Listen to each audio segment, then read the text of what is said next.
UK82, UK Street Punk. The other day I talked about bands like GBH, Discharge, The Exploited, and when talking about them, I brought up the punk bands of the 70s that, like predated these bands and where they went in the 80s when the UK went harder and faster and louder with their punk. The Sex Pistols were no more. If you're here, I feel like you should know that. And then the Clash got more experimental and the Damned got weirder. And when I said this, a lot of people were like, what do you mean by the Clash got more experimental? And I totally get that. Because my thing with the Clash is like, the Clash was always open to experimentation. Because that first album in 77 was really the most uniform punk album we get from the Clash. And even with that album, we're getting them doing covers of songs like Police and Thieves, So they're already including reggae by their first album. I mean, London Calling in 1979, we have the Clash doing a cover of the rockabilly song Brand New Cadillac. And I'm not saying that like the Clash is the first punk band to cover non-punk songs.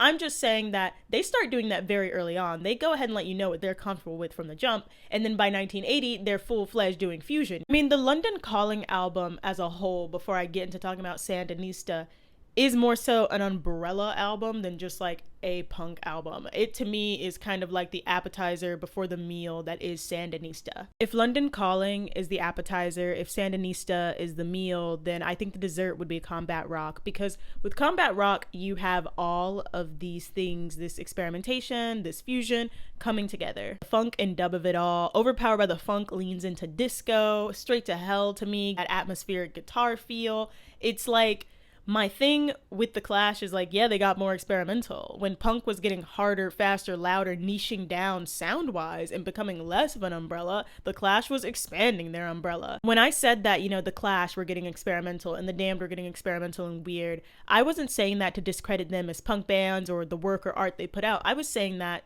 because they were getting weird and experimental in terms of punk. They were keeping that very umbrella punk category alive, I would say, while UK82, street punk, and things like that were niching it down, getting louder, faster, having a more defined, clearly sound.